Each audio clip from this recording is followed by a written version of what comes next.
Hi everyone, it's Jaden. Welcome back to my channel where I share things about health, fitness, optimization, and inspiration.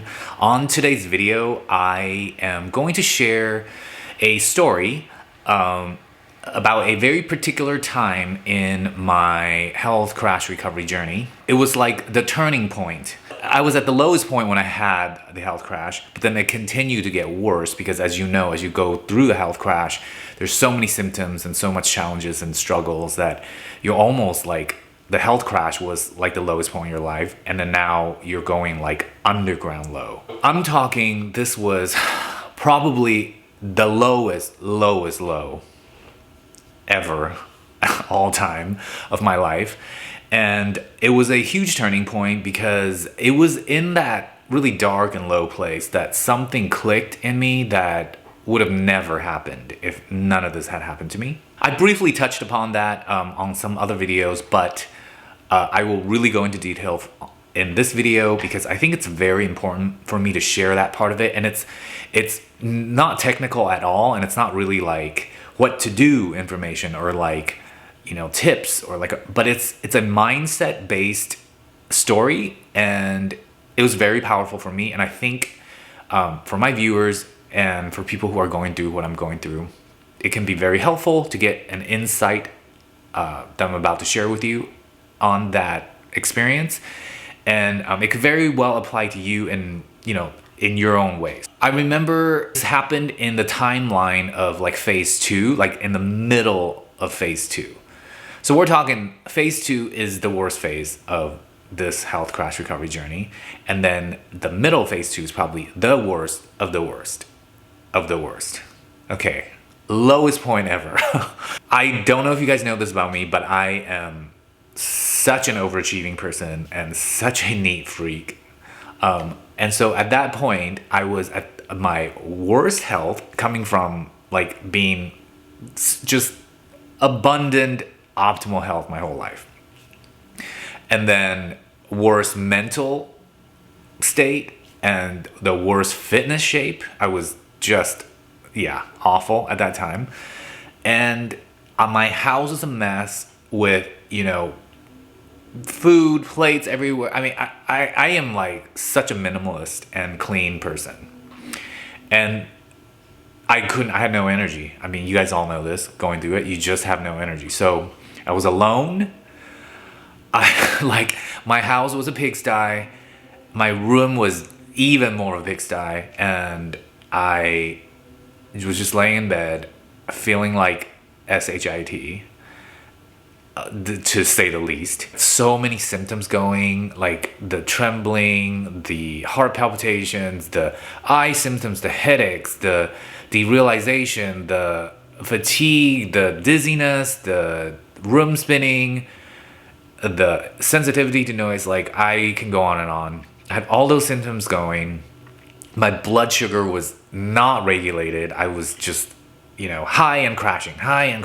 I'm somebody who can take a lot of challenges and hardship and not falter. Like I've had a very challenging childhood and life, and I'm blessed, and I just have the kind of personality to just like push through it. And it was the first time in my life where I was like, guys, like talking like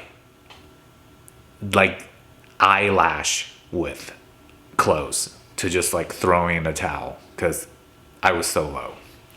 So because I was so low, I had to lay there and couldn't do anything.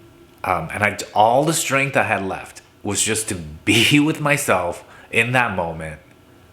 And that was all I had left. I didn't have any mental space to plan my course of action. And I didn't know what was going to work. And, you know, I didn't really have like my channel then where somebody had gone through something like this and be willing to like share it and like had organized like details about it and information about it. I didn't have any of that. I just had like one person that was my mentor, and I was very blessed to have her. And she went through it years ago, and she had given me some good advice, which really helped. But no one that was close, no one that like really gave me that much detail. And you know, even if somebody did, it was my experience, and it's still hard even if somebody was to tell me. And I didn't know what to do. So I like I said, all the strength I had was just to lay there and just be. Which, very funny now looking back, is the exact thing that was gonna help me recover. So I lay there and it just hit me like lightning bolt, like magic.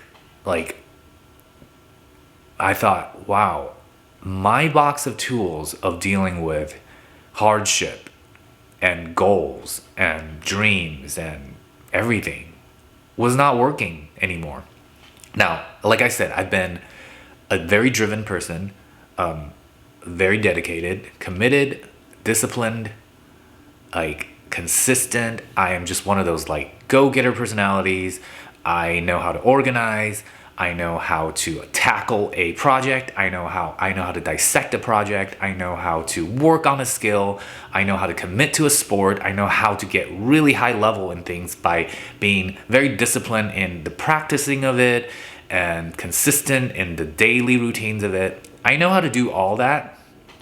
But what I didn't know how to do was just to be okay with the moment. And that hit me big time, because in that moment I kind of realized like, wow, of course I wasn't recovering, because the box of tools that I have to recover was it was like the enemy, like the culprit. Because all that doing, thinking, analyzing, going after, effort, discipline, all that, it was working against me. Now, all those are great tools and great personality traits to have and abilities to have. But alone, they're going to cause an imbalance. Well, at least it definitely did for me. So I realized that, I'm missing the ability to just be okay right now, in this moment, no plans, and just as I am. A moment of silence that felt like eternity and a nanosecond. I remember just laying there and just holding on to that feeling and being like, okay, I think without any research or anyone to like tell me that it was right, like without any validation from the outside, within myself, I just was like, this is my answer. This is how I'm gonna recover from this. God, I'm getting goosebumps talking about it, because it was such an intense and emotional moment for me. So I started applying that in my recovery. I, researched. I still did everything I was good at, the research, the dedication, all that. But I applied that ease and that flexibility into my toolbox. So the difference didn't look like it. If you looked on the outside, it didn't look like there was much difference, but on the inside, it was like I was starting to make progress, because that was the key for me to jump out of that loop of the highs, lows, more symptoms, crash, recover, false recovery, high. Like I just stayed really present. And I know like there could be other ways to describe it, but it's like the best way I could describe it. It was like moment to moment, paying attention to how I was feeling, continue to do everything that I know that was good for my body and my health and all that. But I only did it and I would check in with myself constantly when it was feeling good to me.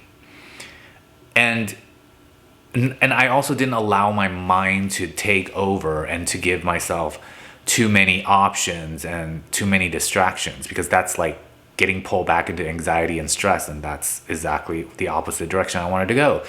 So I would just be very present. I didn't talk much for a while, because quiet really helped me to be in that state.